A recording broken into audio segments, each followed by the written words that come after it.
एक लड़का अपनी गर्लफ्रेंड के घर जाता है और वहां उसे इतनी अजीब चीजें नजर आती हैं कि वो समझ ही नहीं पाता कि वो मेहमान है या शिकार।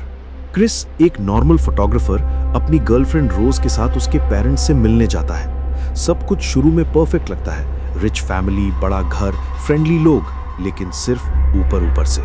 जब क्रिस घर के सर्वेंट्स को देखता है तो वो बिल्कुल अजीब बिहेव करते हैं। उनकी आंखों में कोई इमोशन नहीं होता, जैसे वो कंट्रोल में हो।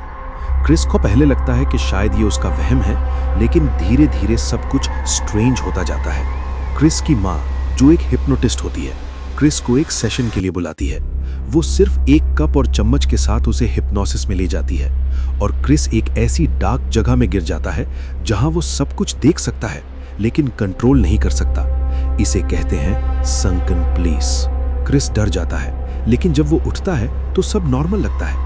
उसे लगता है कि ये सिर्फ एक सपना था, लेकिन असल में नाइटमेयर अभी शुरू हुआ होता है। अगले दिन घर में एक पार्टी होती है जहां अजीब रिच लोग आते हैं और सब क्रिस को इस तरह देखते हैं जैसे वो कोई इंसान नहीं बल्कि कोई चीज हो, जैसे वो उसे जज कर रहे हो या चूज कर रहे हो। एक और ब्लैक गेस्ट क्रिस से मिलता है, लेकिन उसका बिहेवियर बिल्कुल रोबोटिक होता है।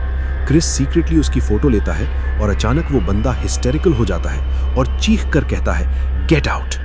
ये वो मोमेंट होता है जहां क्रिस को समझ आता है कि कुछ बहुत ही गलत हो रहा है। वो वहां से निकलना चाहता है, लेकिन अब बहुत देर हो चुकी होती है। क्रिस को पता चलता है कि ये फैमिली लोगों को हिप्नोटाइज करके उनका कंट्रोल ले लेती है और फिर उनके बॉडीज को किसी और के लिए यूज करती है।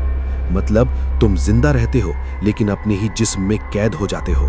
क्रिस को पकड़ लिया जाता है और उसे एक चेयर से बांध दिया जाता है। स्क्रीन पर उसे पूरा प्रोसेस दिखाया जाता है कि कैसे उसका दिमाग रिप्लेस किया जाएगा और वो हमेशा के लिए संकन प्लेस में फंस जाएगा। लेकिन क्रिस हार नहीं मानता। वो अपनी होशियारी यूज करता है और छोटी छोटी चीजों से प्लान बनाता है। कॉटन निकालकर अपने कान बंद कर लेता है ताकि हिप्नोसिस से बच सके। फिर शुरू होता है असली गेम, सर्वाइवल का। क्रिस एक एक करके सबका सामना करता है और अपनी जान बचाने के लिए फाइट करता है। हर सेकंड डेंजरस होता है, क्योंकि अगर वो दोबारा हिप्नोटाइज हो गया तो सब खत्म। आखिरी मोमेंट पर जब लगता है कि क्रिस बच नहीं पाएगा, तब पुलिस की लाइट्स नजर आती हैं। लेकिन ट्विस्ट ये है कि पुलिस नहीं बल्कि उसका दोस्त उसे बचाने आता है। क्रिस फाइनली वहां से निकल जाता है, लेकिन उसके साथ जो हुआ वो उसे हमेशा हॉन्ट करता रहेगा। और ये कहानी एक स्कैरी सवाल छोड़ जाती है।